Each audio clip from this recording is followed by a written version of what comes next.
Greetings, Spontonians. It's Paul. We have a great episode for you this week. Before we get to it, just a few quick plugs on my behalf. I get to do this sometimes. Sunday, October 29th, Los Angeles, Largo at the Coronet. Dana Gould presents Plan 9 Live. This is a live staged reading of Ed Wood's famous terrible movie. This is going to be a lot of fun. I got to do this before. It is a blast. You will not want to miss this. It's got Dana Gould, Deborah Baker Jr., Matt Bronger, Ron Lynch, Nate Mooney, Lorraine Newman, Brian Posehn, Jonah Ray, me, Little Janet Varney, and live music, including the theremin by Eban Schletter. You got to come see this.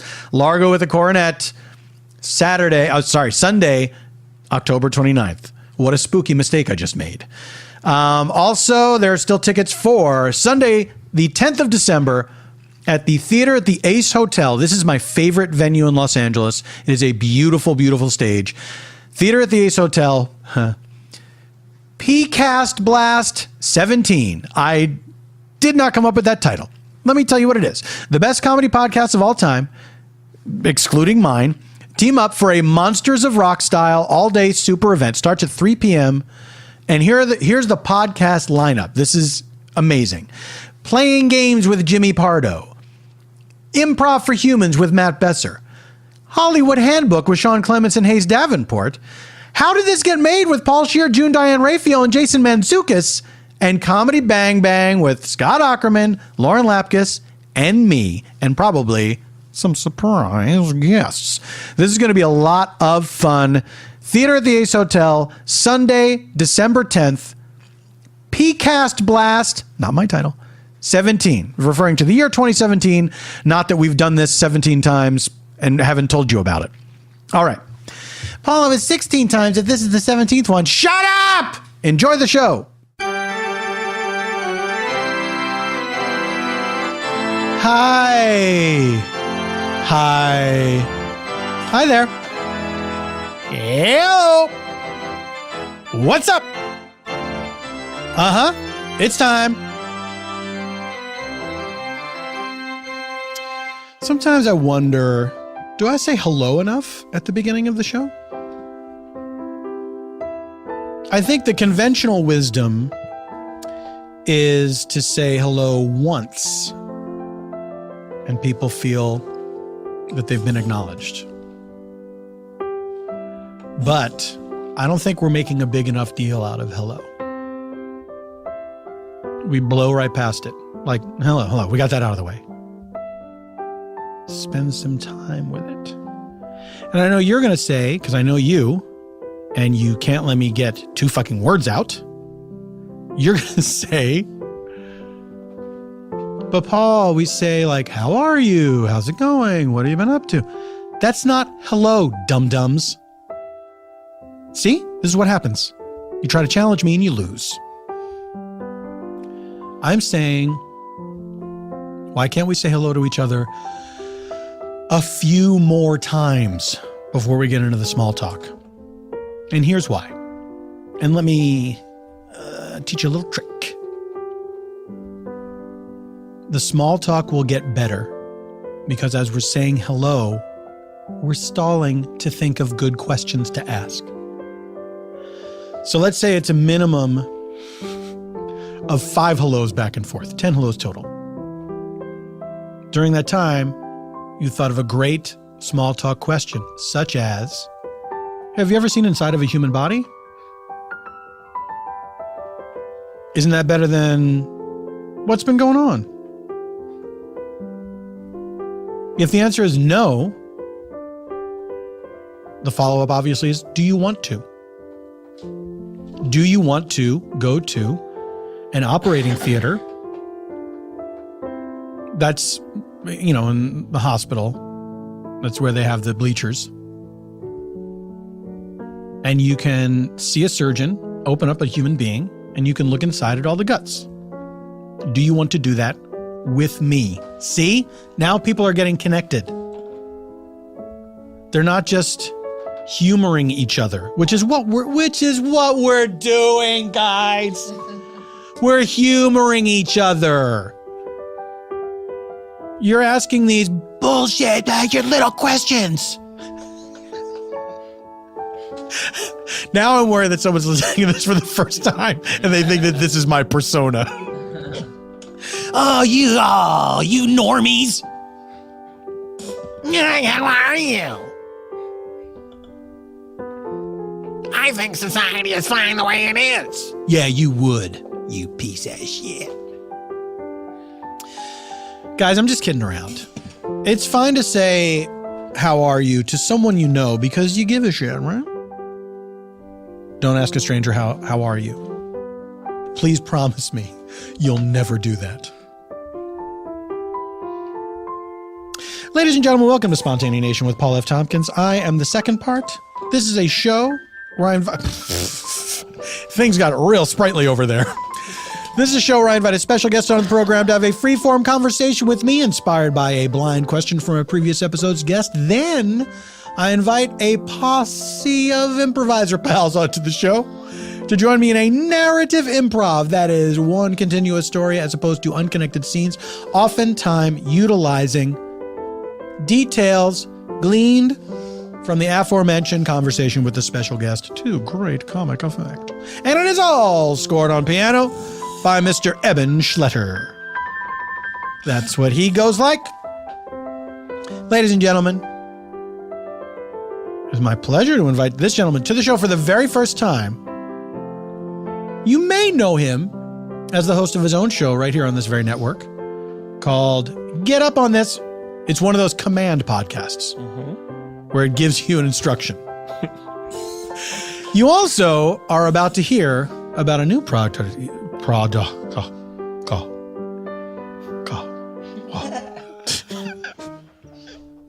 I'm a Prada expert. You're also going to you're going to hear about Prada.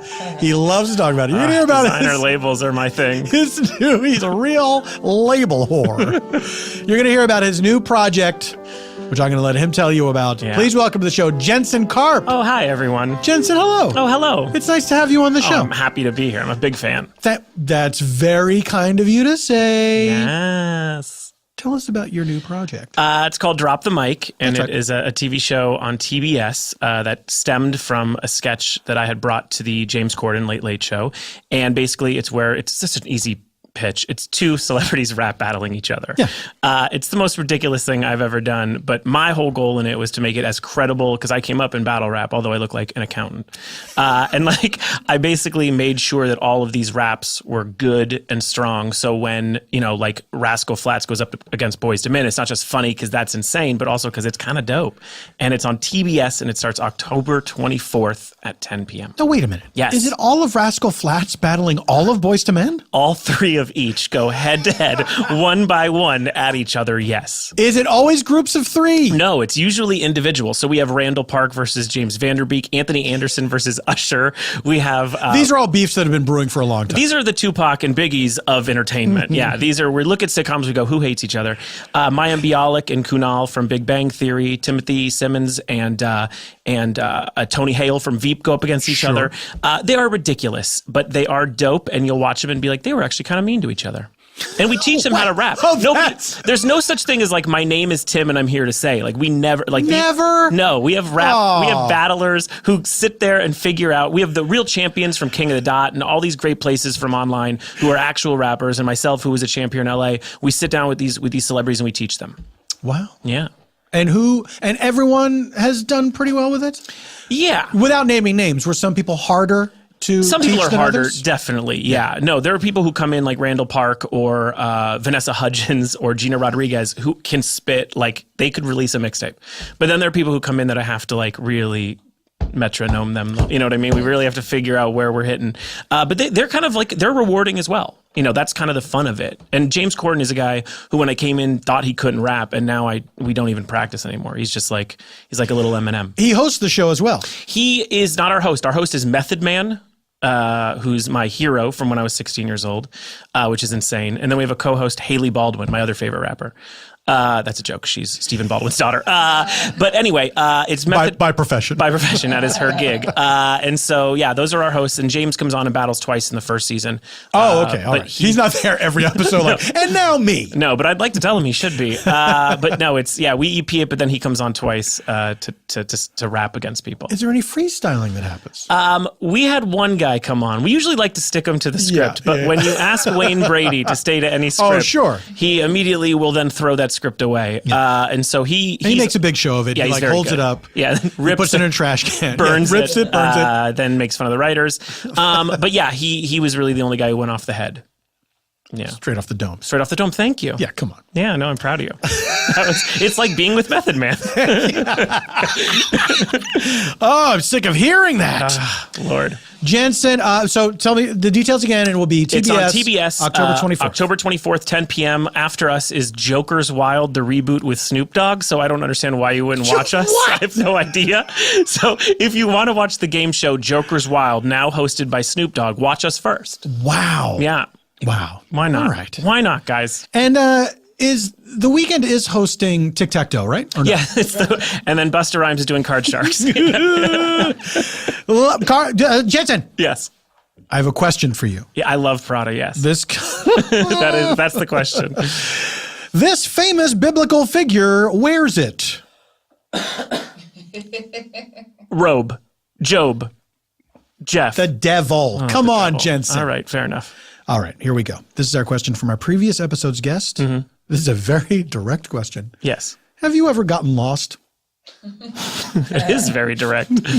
I have one that came to mind, but let me think if there's one that I'm just missing. I mean, I get lost all the time. Do you really? All the time. Would you say you have a bad sense of direction? I would say I have a terrible sense of direction.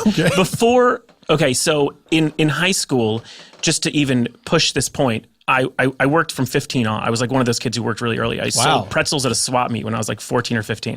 And I saved all that money. I had nothing else to do with it, baseball cards, whatever, forget it. When I turned 16, I had saved all that money and bought a GPS system, which now comes in every car anyway, but at the time was like way too much money. And they were really big and you had to attach the screen by like an arm. But I knew, like it wasn't so I could look like I was like flexing or whatever. I was doing it so I knew I couldn't go anywhere without it. So even as a child, you were aware that you had such a poor sense of direction. Terrible. You're like, I gotta work, save money and do something about this. It was for reals. That was what I was saving my money for. And then when I turned 16, I had the dough to put it in my little shitty car. But I knew forever that's my problem. And so I even extend 20, 30 minutes to get lost when I know when you go anywhere you haven't been before. Yeah, if I'm going to like the Valley or like Silver Lake, places I don't know perfectly, those are ones I'll give myself extra time for. Because I'll drive around endlessly. That's how I know, I know that the Roots' Do You Want More album is like 72 minutes because I was just like, well, I listened to the whole record. I should have been there in 25 minutes. I know things just by how bad my sense of direction is. So now you are aided by there's so many options for direction. Yeah, and I even used to print out MapQuest papers when we all used to have to do that. And now it just comes in every car really, or at least most cars. And so I just put it in, it goes and tells me where to go. But if without that, I'm lost all the time. So you still can get lost even with... Yes, I can still get lost even with. I can miss a turn and then be like, what? And then wait for the collaboration. But I do remember... Oh, wait, not collaboration. All right, fair enough. A miss of words. It is a sort of collaboration, technically, I do collaborate with the GPS system. That's right. I named him Jim, the whole thing. Yeah, it'll give you the directions. You'll say thank you. But I did collaborate to flip to why I got most lost. The reason I'm able to write this show, Drop the Mic, is because when I was 19 years old, I signed an Interscope record deal with Jimmy Iovine and had an album come out and all this crazy stuff. And He's one of the defiant ones, is that correct? I was the reliant one. I was the one who needed him to release my record and didn't. And so I basically had to record in New York a lot, which is not easy for me. So especially I don't like traveling. Are you from here? Yeah, I've lived here my whole life. And so I basically went out to New York to record a song with these guys named The High and the Mighty, which at the time was an underground group on a label called Raucous. It was like kind of a cool thing to be part of. Mos Def was on it, Pharoah Monch was on that label, a bunch of people. And so, but they were known for smoking like a lot of weed. And I had smoked very little weed up to that point in my life. This is the high part of High and Mighty. Yes, yeah, this is not the mighty part. And I'm like 19 years old, and I go to hear beats with them and see if I'm going to record a song. And then I got high for like the fourth time in my life ever, like third time, and really high. And I just kept smoking to impress these rappers to look cooler. And so they go, cool, we'll come back tomorrow and you'll rap the song. I was like, absolutely. And then I walked outside and I had not even no idea where I was. Like I forgot I was in New York.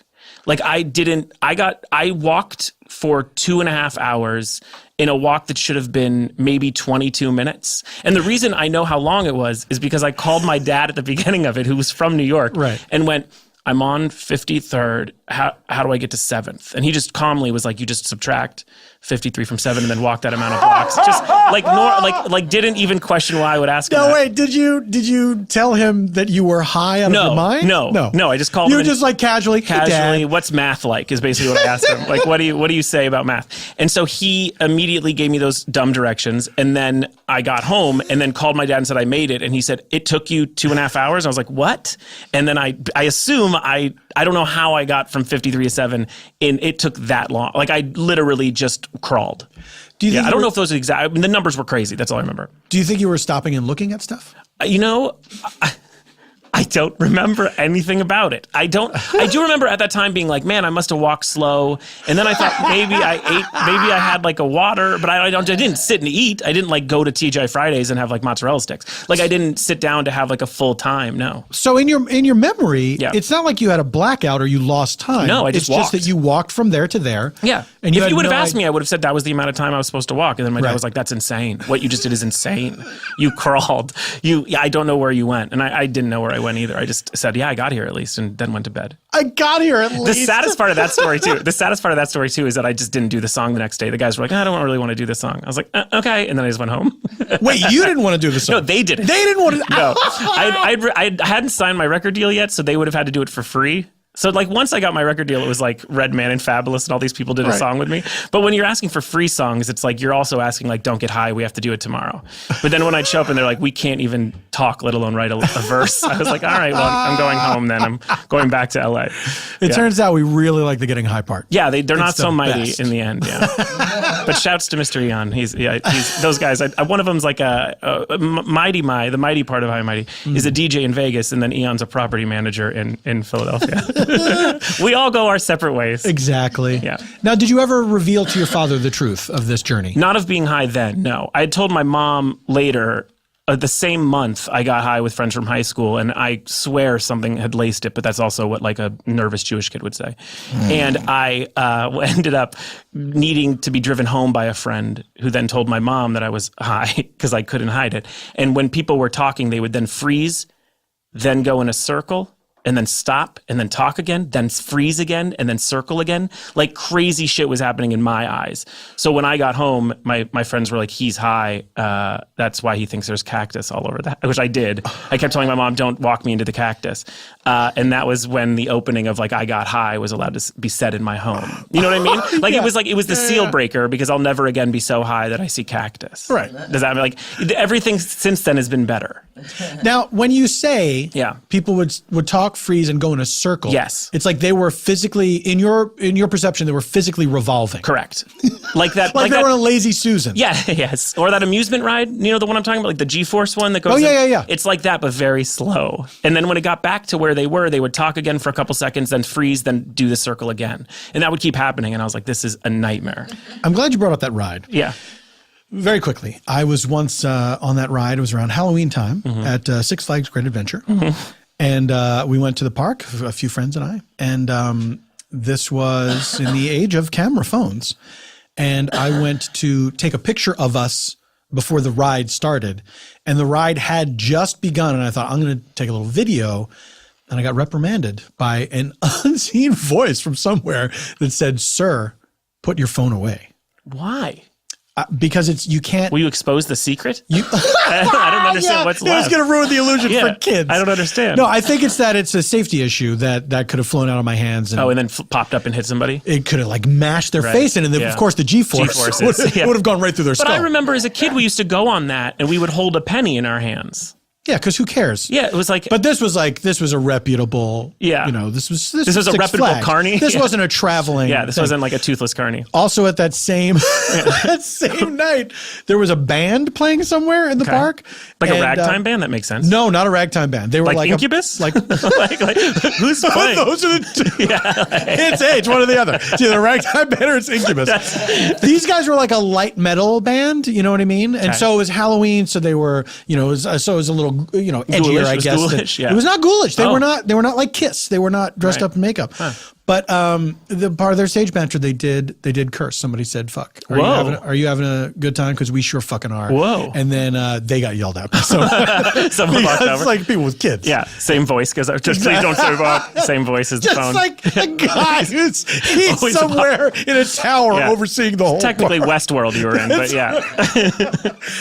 Jensen Karp, thank you for being here. Thank you. Where can people find you? Should they wish to find you, and should you wish to be found? Yeah, it's at Jensen Clan 88. That's with a C. And then my website. Important distinction. Important to say, but my website does have a K, which is jensenkarp.com. And everything is over there, which is like all the Drop the Mic stuff and the podcast and all the things I do. There you go. Remember, Clan with a C, Karp with a K. Yep. You can't go wrong. Drop the mic. One big sales pitch. Jensen, thank you so much for being here. Thank you. Ladies and gentlemen, we are going to take a break. When we come back from the break, after you have listened to the ad, we're going to meet our improvisers. See you soon. Hey, gang, it's me, Uatu the Watcher again. Hey, remember before I posed the classic Uatu what if? What if you could give back while you slept? I never got an answer to that one. So I'm here to pose it again. This What If is brought to you by the people at Lisa Mattress. Lisa is an innovative direct-to-consumer online mattress brand that is also socially conscious. That means they do get involved. Unlike me, I'm forbidden to interfere. Driven by the mission to provide a better place to sleep for everybody, for every 10 mattresses Lisa sells, they donate one to a shelter to the 110 program. Okay? That sounds good to Uatu the Watcher, who is me, by the way. Not to mention, Lisa also plants one tree for every mattress sold and donates 1% of each employee's time to volunteer for local causes. Who knows what those causes are? Because that's in your universe. Obviously, in the multiverse, there's a million different causes. That's right, just a million in the multiverse. It does not go farther than 1 million, despite the infinite number of universes. I know, go crazy. I mean, go figure, it's crazy. I get excited. I try to talk all the same words at the same time. Who want to? But best of all, Lisa's patented universal adaptive feel is designed for all types of sleepers. It features 3 premium foam layers, including 2-inch Avena foam top layer for cooling and breathability, 2-inch memory foam middle layer for body contouring and pressure relief, and a 6-inch dense core support foam for durability and structure for sleepers of all sizes. Now, of course, other universes, they got like 8 layers. Can you believe it? It's like sleeping in a dip. Also, they're available online in the US, UK, Canada, Germany, or at the Lisa Dream Gallery in New York City. Ooh, dreams, like the realm of Morpheus, the Dream Lord. That is a different comic book company. The 100% American-made mattress ships compressed in a box to your door so you can save a trip to the store. Store. That's how you remember. I like the door, I don't like the store. Even though a store has a door, it's a different... Hey, let's not get hung up. No wonder Lisa is a Forbes top 20 startups to watch. In another universe, it's the top 5. How do you like that?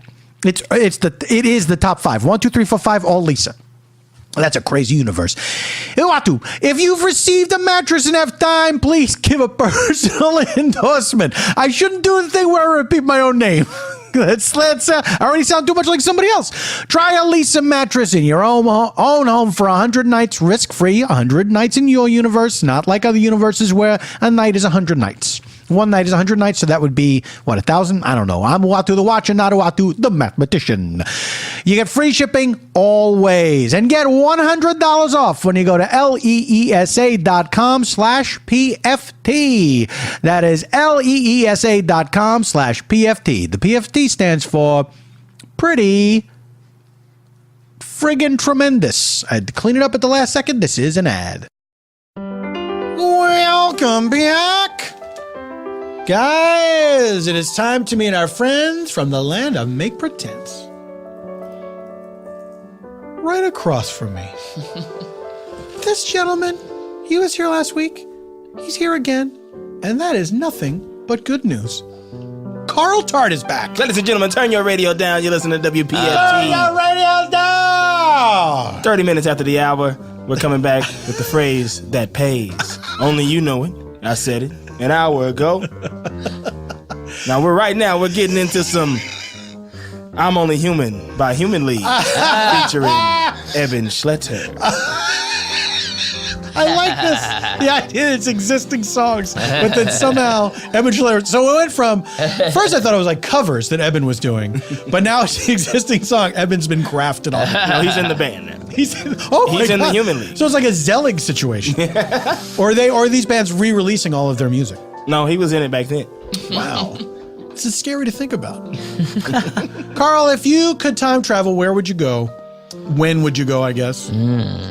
I think we talked about this last week, but I think for me, I would want to be in Los Angeles here in 1986. And what would you do?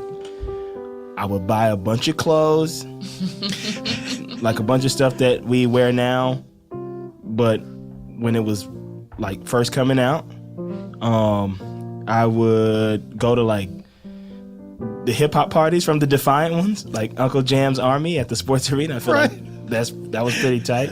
I'd want to see Dr. Dre with the World Class Wrecking Crew, although that probably like a couple years before that. But, a lot of people with a time machine, they want to go to concerts. Yeah. That seems to be I don't think there's anything else I'd want to do. Nobody wants to see a fucking dinosaur. No. Everybody's like, I will go to a concert. Just gonna be running the whole time from a giant T-Rex. It's not fun. Good point. Now, you were going to say you had a pet peeve. We were talking about GPSs during the break and our various experiences with them. Yeah. And you were going to say this is your pet peeve. What was it? Just a personal pet peeve, and it probably makes me a bit... A triple P. Yeah, a personal pet peeve, and it probably makes me a bit of an asshole. But I don't like when people don't know where they're going. Like, I hate being asked for addresses a bunch of times because I'm so good at it. And I think, and so... And you feel, why can't everyone else come to my level? Else? Yes. Yes. And, like, like, my friends do this. Like, yo, man, I'm on my way. Cool. Yo, what's your address again? No! You've been here! You know what? I agree with this triple P because, especially when you've told people more than once. Yeah. It's like, record this information.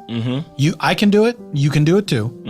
This is something you have been told before.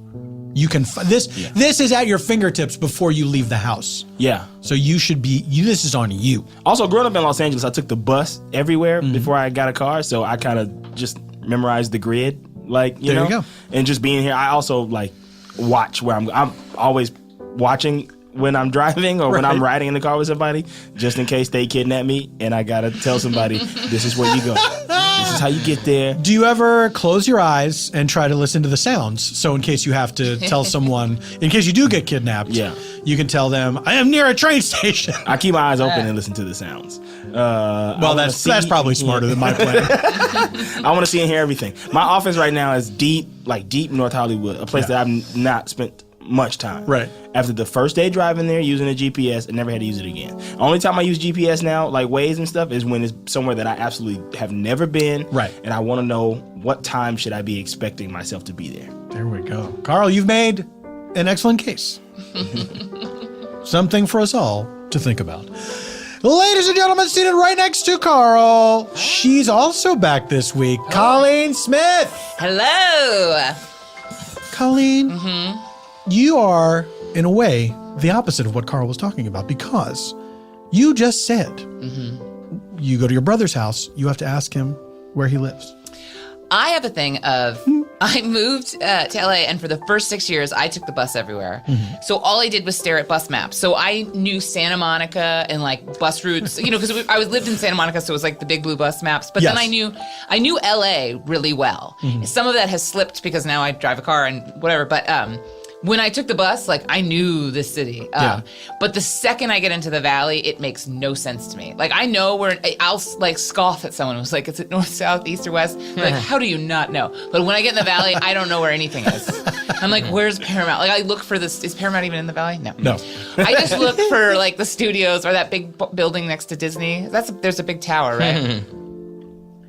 Isn't there? Yeah, Buena Vista. Yeah. So, yeah, that's me. Also, Culver City messes with my mind. Culver City, I've had a lot of problems. I've gotten lost in Culver City before. Or no, I've missed like a weird turn where it's like you have to all of a sudden get over 5 lanes of traffic to go on this little side street. Why is anything happening in Culver City? Guys? I don't know. It's like up and coming, and it's like there are 8 Washington Boulevards, and you never know where anything is. Yeah, it's absurd. So it's absurd. I apologize, Carl. Oh, no. If you ever invite me to your home or workplace, I will not ask you. I was going to invite you tonight and expect you to be there without me telling you where it is. All right. Have you gotten lost? I have. I was just thinking about this. I should save it for my podcast, but I won't. Scoop! Yeah. The first time I got lost was in a temple in Maryland. I think they were having a Greek festival. Well, this is like our Lord getting lost in the temple. It was a Greek festival in a Jewish temple, and I guess that's not crazy because they're Greek people, or Greek Jewish people. Fact. They're allowed to be. And I got Fact. We have an expert. Kazan. We have an expert. We will. We'll talk to him momentarily. But I got separated from my parents when I was little. I was only 5, and they took me up to the front, and they offered me ice cream, and I was so upset I said no. And then they got on the loudspeaker, and they got my parents came. And then for years later, whenever I wanted ice cream, I was mad at myself for turning down that ice cream because I thought if I'd had that ice cream then, I wouldn't want it now. I mean, like for years. What a thing for a child to put on herself. Be like, why did you turn You down that fool. ice cream? And I think that's partly why I'm an alcoholic, because the second there's wine, it's like there may never be more. And sometimes I have to tell myself, you are an adult now. You can buy more wine if you want more wine. That's true. Sip. For the listener, Colleen means alcoholic in the fun way, not the crippling disease way. We're just having a good time, guys. Colleen, I'm going to look across from you at this guy who's sitting right next to me because last week everyone called same seats. Mano Agapion is here. Woo woo. Woo woo.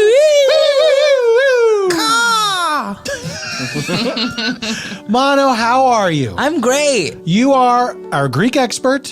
Greek expert at your service. Lainey Kazan is a Greek Jew. She is a Greek Jew. She's probably the most famous Greek Jew. Maybe there's another one I can't think of, but she's my favorite Greek Jew. Hot take. Do you do you know the religions of all Greek people? It's overwhelmingly Greek Orthodox. Like some crazy statistic, like 98%. Is that how you were brought up? Yes. And you went to services and stuff like that? Oh yeah, all that good stuff. Is Christmas different? Yeah, sure. Services are held in ancient Greek, which is a real pain in the tuck, because ancient Greek is nothing like modern Greek. Right. So it's like we don't even know what's being said. So even if you do know Greek, do you know some Greek? Yes. Are you fluent or no? Yeah, I used to be better, but yes. Right. So even if you know that, are you vaguely familiar with what's being said? Sort of, barely. Like you might be like, that sounds kind of like love. Okay, that's probably love. It's like if you know French but you don't know Spanish. Right. You're like, these words are sort of related to each other. No, it's like closer to Aramaic, so it's like Okay, more sorry. cryptic. I'm mad. What? I'm mad. I am mad about that. I'm like, let's just do Greek or English, not ancient Greek, which nobody knows. Right. A weird tradition. And would the service go on forever? It actually wasn't that long. Oh, nice. At least my church was chill. I'll say hour and a half.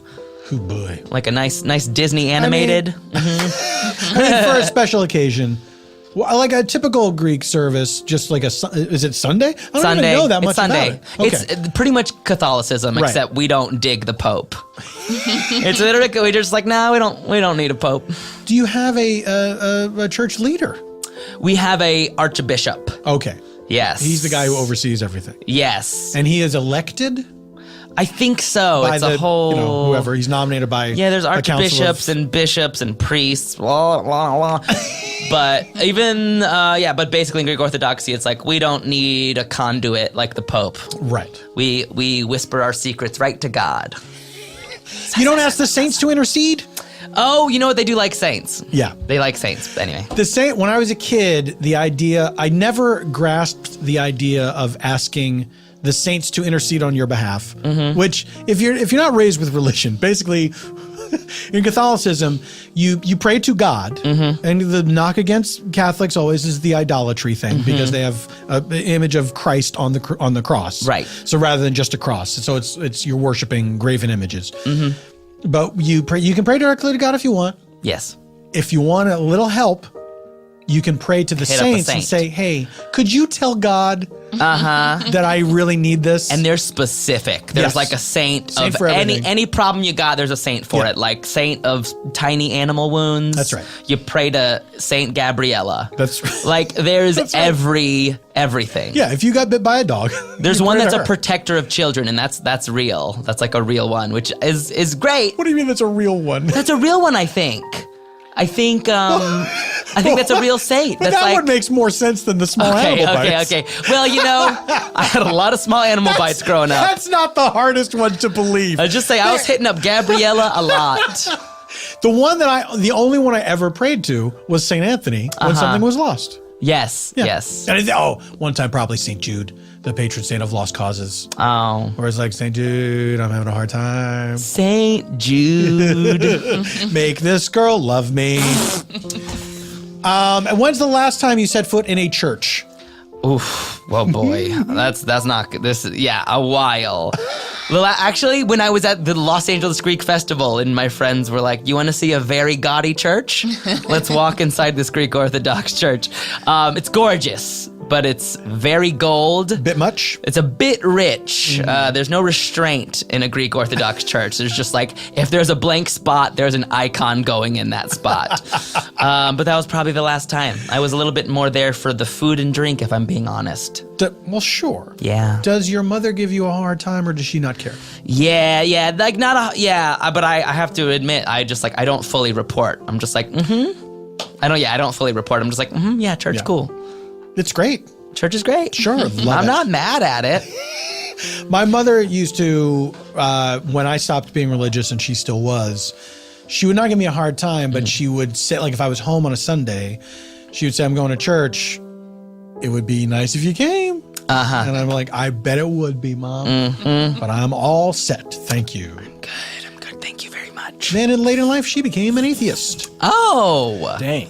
That's a real term. My mom was the opposite. She got more religious. I think that's usually the case. Yeah. Is as they're getting closer to meeting their potential Yes, maker. they're just like, better double down. That's right. As we all will. Only when saint the I time pray comes. to on Sunday's name is Drew Brees, Wait, what? Drew Brees?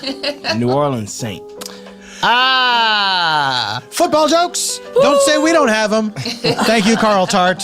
I'm a big Saints fan. Ladies, I would refer people to our episode, Antarctic Research Station, and you will hear a lot about the New Orleans Saints in that episode. Ladies and gentlemen, we are going to take a break. When we return, we will reveal our location provided to us by our guest, Jensen Karp, and then we're going to do that improv. All of this and nothing else when Spontaneanation returns. Bloop. The Second City is known for its award-winning improv and long list of well-known comedy actors, writers, producers, and directors.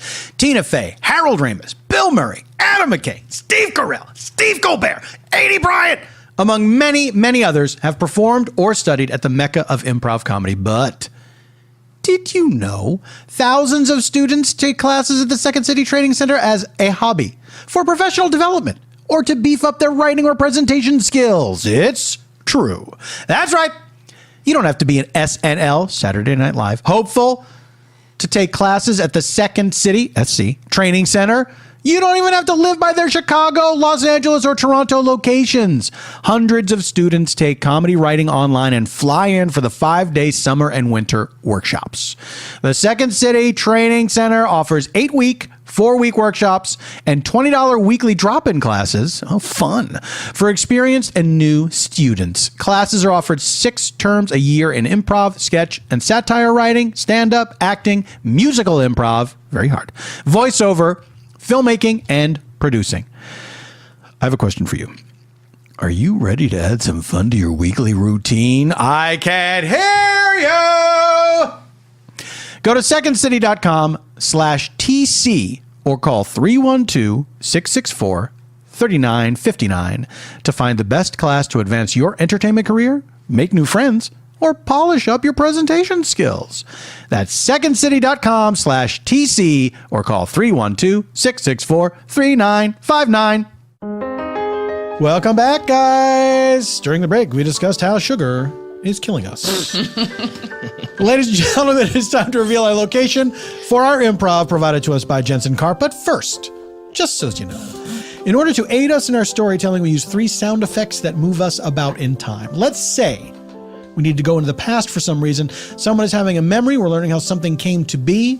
Will we use this flashback sound effect? Let's say we want to get back from the flashback to where we were or travel into the future. We'll use this flash forward sound effect. Now, this last sound moves us only in space, not in time. Let's say we're in a scene. We want to find out what's happening somewhere else at exactly the same time. We'll use this meanwhile sound effect. We've moved in space, but not in time. Past, present, future. Everyone gets it. Woo. And now, ladies and gentlemen, it's time to reveal our location provided to us by Jensen Karp, and that location is a cast reunion for the film The Net. Oh. A cast reunion for the film The Net. Yes. We take you now to a cast reunion for the film The Net. Has anybody seen Sandy? I was her body double, and I can't wait to see Sandy. Oh, right. Your name is... It's Tanya. Tanya, right. We were super close, but then, she sort of, she just did other projects like Speed 2 and stuff like that. And we just lost touch. Sure. Well, I mean, on a film, you become a family because you see each other every day, but then it's easy to drift apart once. Did somebody say Dennis? Hey, It's Dennis me. Leary. Dennis Miller. Dennis. I'm Dennis Miller. I'm in the movie The Net. Oh, you know who I'm thinking of? Yeah, man. I'm thinking of Dennis Leary, who, of course, was in Demolition Man. Yes. Sandra Sandy. Bullock. With Sandy. Sandy. Yeah, we call her Sandy. You know where you call her Sandy. I'm friends with Leary, too. What's up, guys? Dennis, great to see you. You too. You had a political turnaround recently. Oh, yeah. Remind me. You used to be a liberal comedian, and then, 9/11 happened. You certainly seemed liberal, and then Yeah, after man. 9/11, you sort of lost your mind. Yeah, man. I just kind of opened my eyes, and now I see the world for what it is. Yeah, I don't want to talk about that. Yeah, we don't have to talk about that. Where's Jeremy Northam? Is he coming? Ooh. Hello, everyone. I'm so sorry I'm late. Jeremy, What a man. joy it is to see everyone again. Hi, Jerry. Oh, it's Tanya. Yeah, you remember. Yes, of course I remember you, Tanya. How are I you? say Tanya because I'm British. Dennis Old Bean. Yeah, man. It's me, Dennis Miller. Still saying man as much as you ever did. Yeah, I'm just like really 90s that way, You certainly are. It might be 2017, but I'm still living the 90s. Hey guys, how's it going? Look who it is. Oh. Me, Richard Jefferson. Oh, Richard Jefferson, that's right. You played the red herring in The Net. What? No, You were the- no, what? I played for the New Jersey Nets. Oh. Is this? Oh, I think I'm in the wrong place. Oh, No, but you're more than welcome. I thought we were having a reunion for the 2003 Nah, New Jersey man. Nets. No, we're It's a- having a reunion. Oh, you explain it, Yes, Jeremy. it's You a- were the star. Of course I was. When people think of the net, they think of Jeremy Northam, the actor. You have to forgive me. I am unfamiliar. Well, But please run down your resume. No, for me. we are, sir, we are exactly the same because I am unfamiliar with the sport of basketball. Well, I can tell you all about anything you want to know. Well, how did it get started? You know, just like the net informed everyone about how the internet actually works, precisely and in complete, accurate detail. Yes. I'm excited to hear about basketball. Still holds up, man. I'll never forget the moment that ended up in our trailer where Sandra Bullock says, "Happened to me, it could happen to anyone." Probably my most enduring memory Yeah. of the net. Oh, I a like movie Sandra I was in. My biggest memory is when she orders pizza, man, and she uses the internet, and it still holds up. It still looks really good. Exactly what the internet looks like. Yeah. Pizza Sorry. still goes. So Basketballs. Oh, you guys want to hear about the history of basketball? Yes. Yeah. Well, that's easy. It was created by a guy named James Naismith in Springfield. You choose which one. What? And in 1891. Are you really a basketball player? You guys, we got 10 towns named Springfield. I know y'all voted for Springfield, but can't we think of something else? How about Field Spring? What? How about Spring or Field? I don't like Just that. Field? What kind of name is that for a town? Can you just use your brains?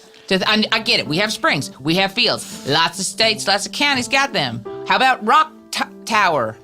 Rock Tower. Look- Rocked. Who wants to go to a place called Rock Tower? We're trying to get Yeah. people to come here. People- Springfield sounds nice. But Yeah. people can't find it if there are like 100 Springfields crisscrossing Well, the country. look, John's a nice name. Just because John's a nice name doesn't mean we're going to stop calling people John. Well, John has That's a last name to good. make it more specific. Well, how about this? Okay. There's a lot of Springfields out there. They're pulling a Greenland. They don't got springs or fields, and they're trying to trick people. We're the real deal. So when it's going to be like, you tried the rest, now try the best. Come to this Springfield. The real deal, Springfield. I like that a lot. It doesn't rhyme. It doesn't rhyme. All right, fine. It's a para rhyme. I'm gonna leave this think tank to come up with something that'll put us on the map.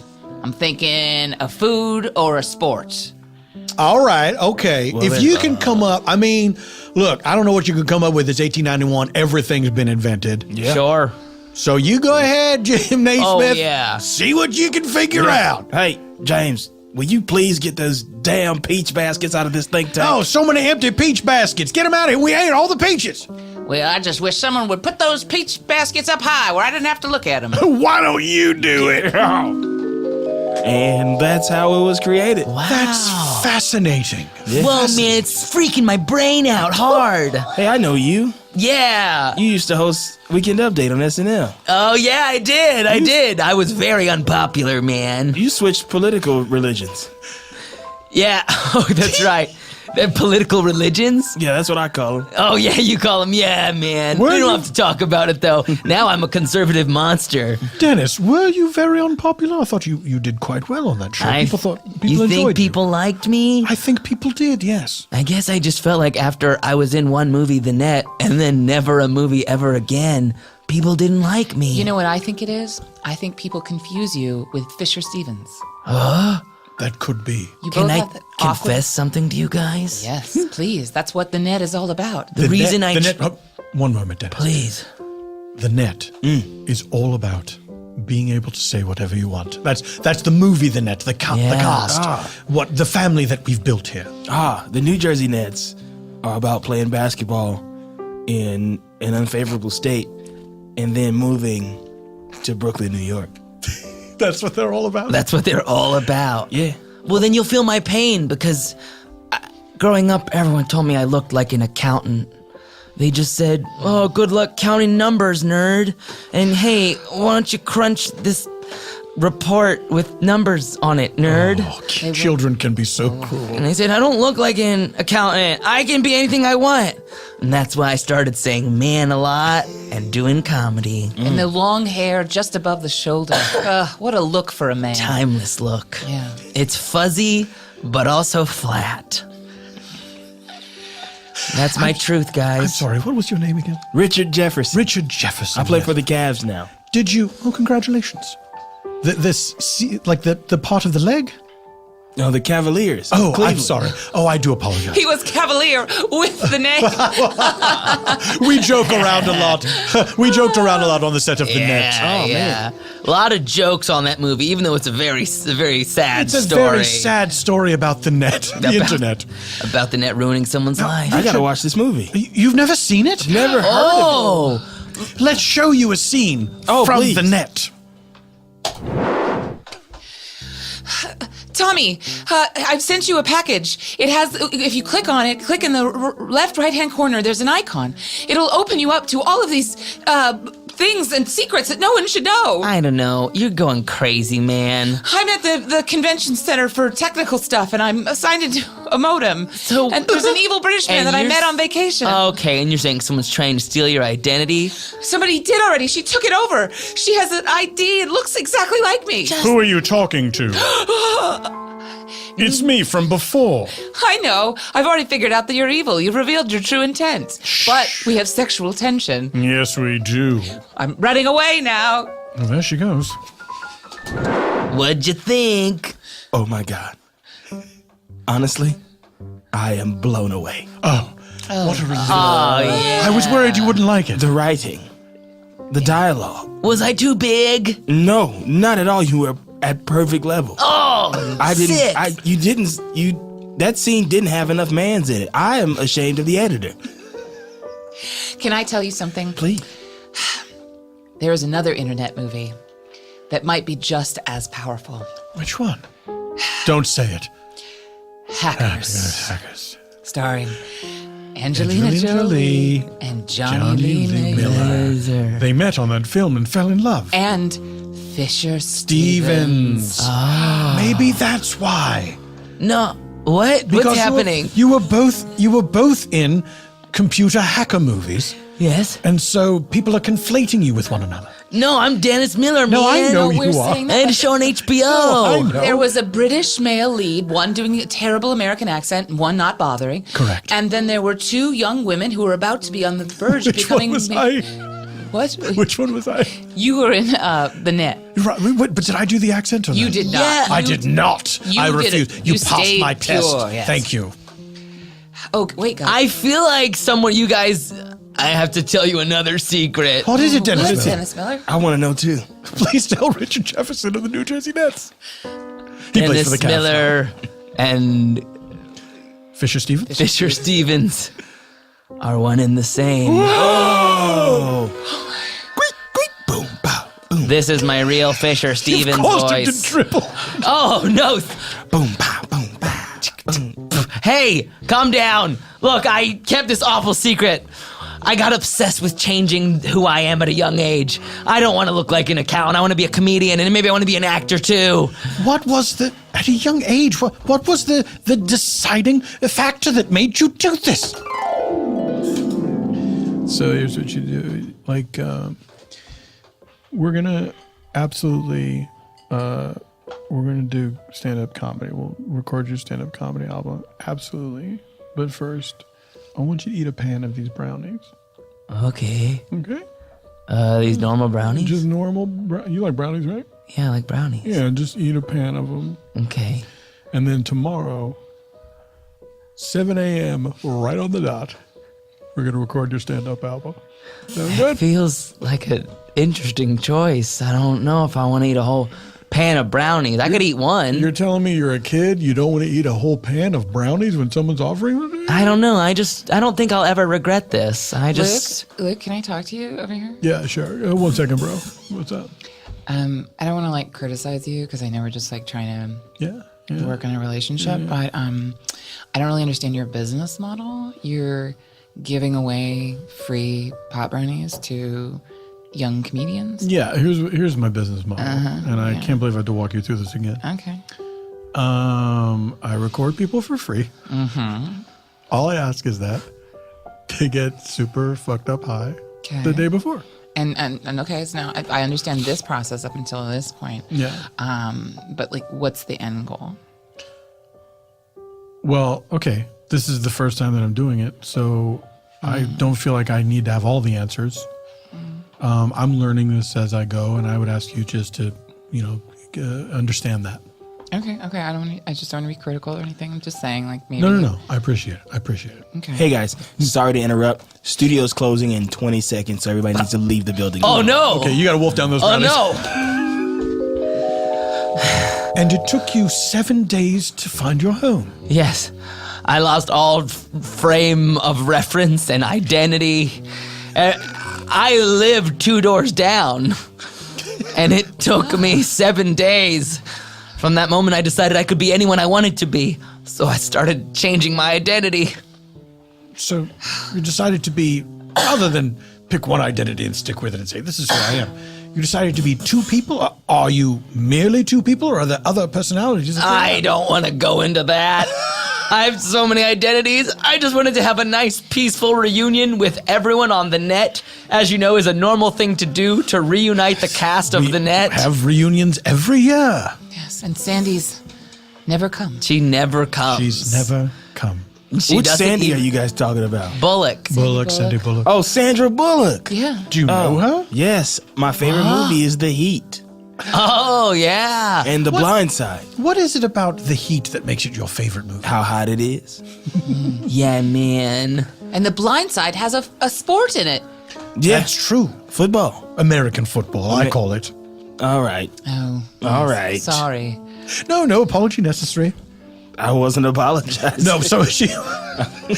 Tanya was. Oh, It's a thing I'm trying to stop doing. Women apologize too much. I'm starting to stop, and here it is. It's come out again. Did you read Lean In yet? I've given you that book. I know every time. It's true, man. Women use a linguistic term called hedges too often.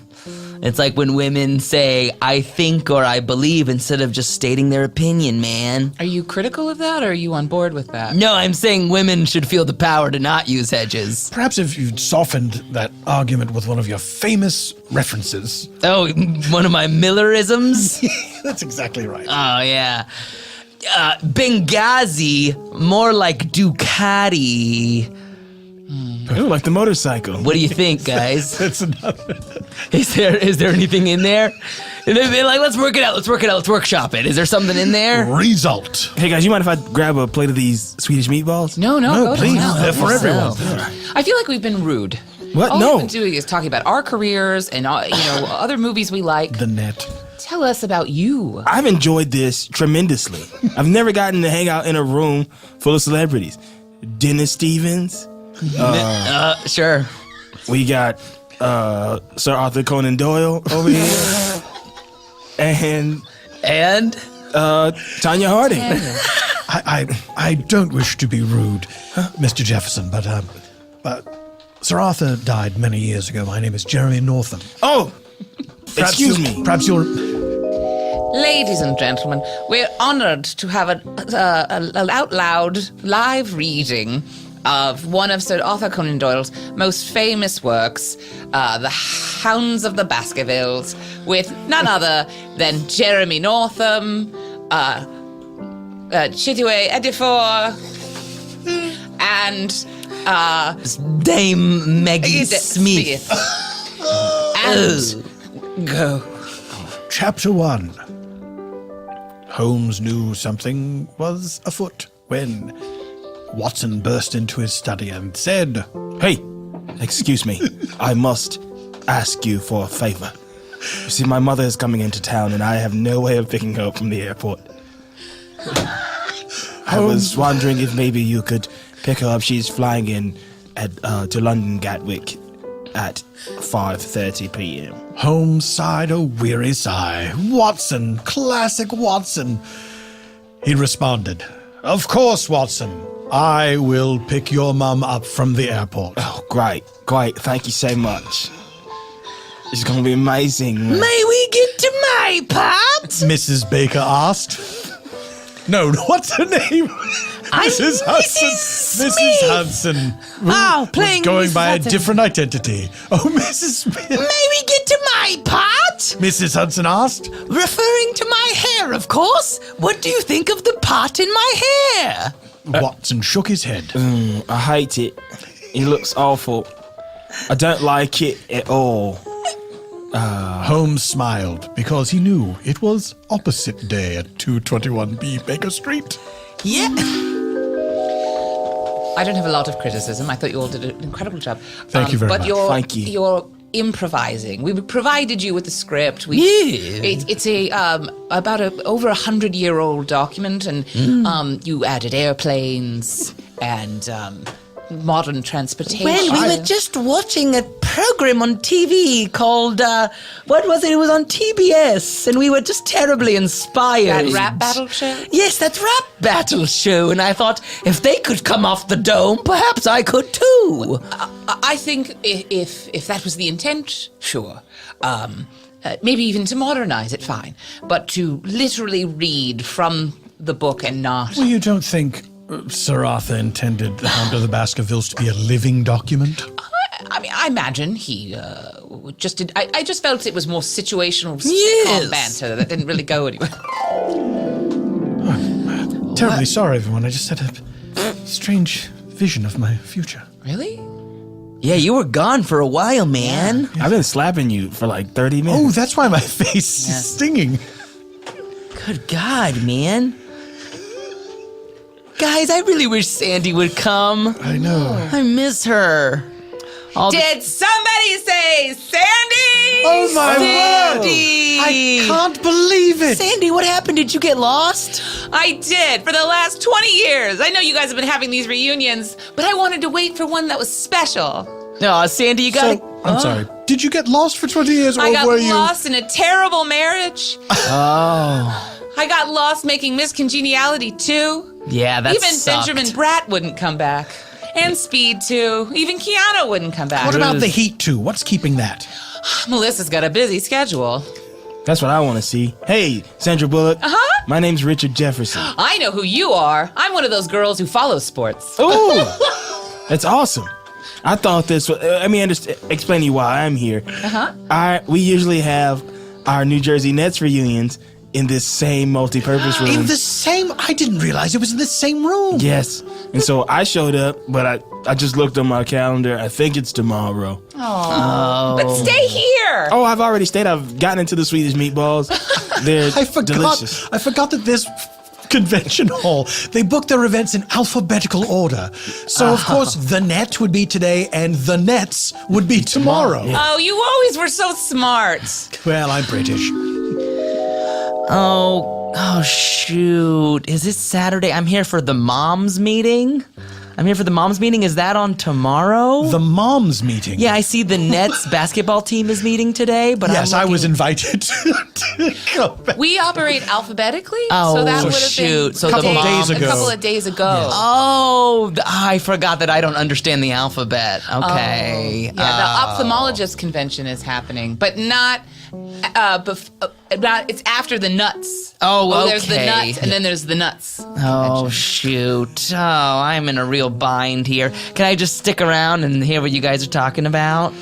Well, If you guys want to hear zany stories about that movie I made where it was Blood Potion number 9 Oh! and Tate Donovan, I got him. yes, the ophthalmologist decided we would be the keynote speakers at their reunion.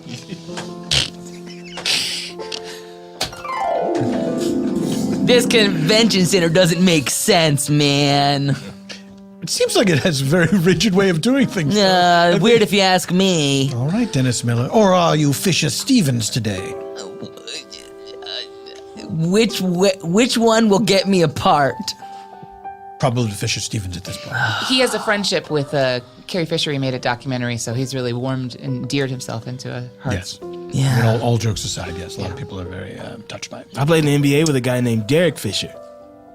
Is that another connection? And I did a film with Richard Jenkins. Look at this. Which one was that again? It was an indie. It didn't get picked up. And your favorite restaurant is Dick's Last Resort. That's right. in Seattle. Yes, they're charmingly rude to the customers there. You love it when they treat you like shit. I do. I like it when they're a bit cheeky. Here's your slop, you piece of crap. What are you laughing about, you shit show? They say it's your birthday. I ain't singing shit. This is the best day of my life. I wanted to have the reunion there, of course, but I was outvoted. Well, selfishly, I'm glad you got outvoted, because then I wouldn't have been able to meet some of my heroes. Sandra D. Yeah. Me? You know my name. Fisher Price. and Sir Arthur Conan Doyle. Oh, well, that one. Thought maybe. Well, if I could go back in time, I'd like to go back to Sir Arthur Conan Doyle days. Who? Sir Nother? Sorry, I'm having a mild stroke. Sir Arthur Conan Doyle days. To see the turn of the century England that was choked with smog and child labor. 'Tis a consummation devoutly to be wished. What? But nothing. Well, Sandy, Yes? was so glad that you finally came to this The Net reunion. And Richard Jefferson, Yeah, I'm so glad that you came as well. I am too. What? Dennis. I just need you to say you're glad I came too. Well, I'll tell you. I'm very glad you came, man. He did it. Bitchin'. Well, now that we've finally gathered the entire cast of The Net, it finally worked. And in addition, one of the New Jersey Nets, who now plays for the Cleveland Cavaliers. I think it's time we disbanded the reunion and we never, ever see each other again. Yeah.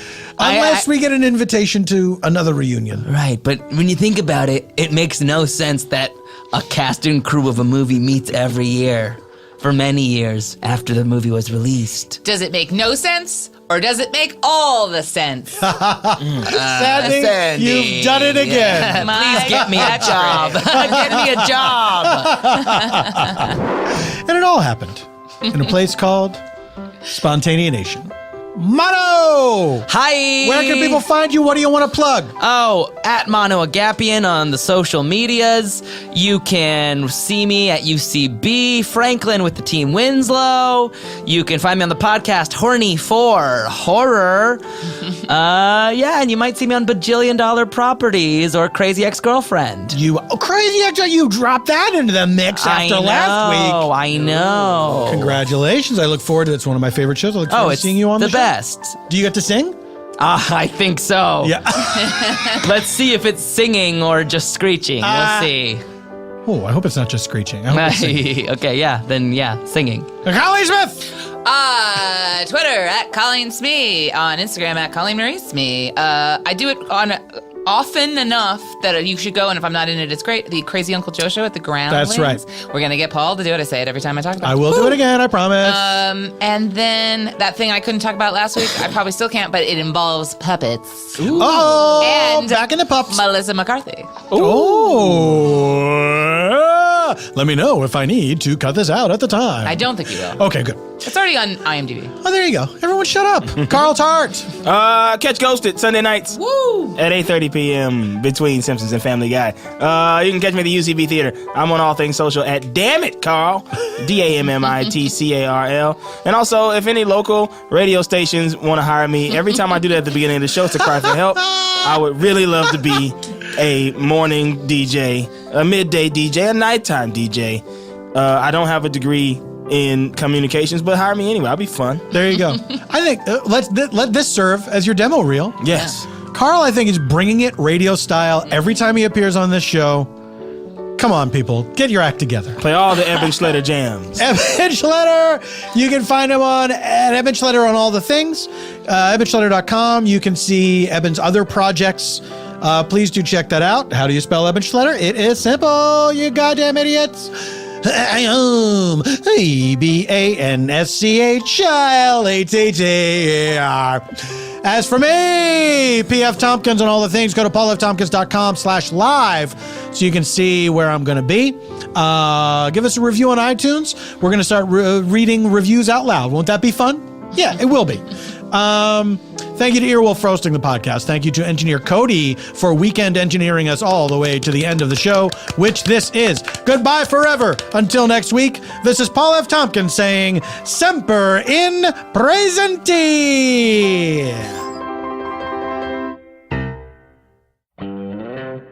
Hey, I'm W. Kamau Bell, and this week I'm guest hosting The Longest Shortest Time. I'm talking to my friend, Shannon Lee, a.k.a. Daughter of Bruce Lee. daughter of the dragon. I should just put that after my name. Yeah. It should definitely be on your business card. I should hand it with sound effects too. Like, Yeah, exactly.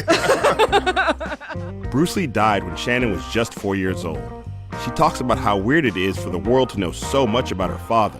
when I realized, like, oh, I know him intimately in a way that nobody knows him, I was like, neener, neener, neener. She'll talk about her dad's philosophical side and what her own daughter is taking from the family legacy. She always refers to that movie as the movie where Gung Gung fights that really hairy guy.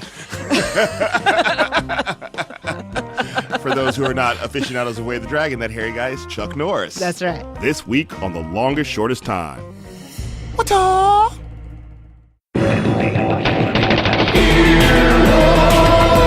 This has been an Earwolf production. Executive producers Scott Ackerman, Chris Bannon, Colin Anderson, and Paul F. Tompkins. For more media and content, go to earwolf.com.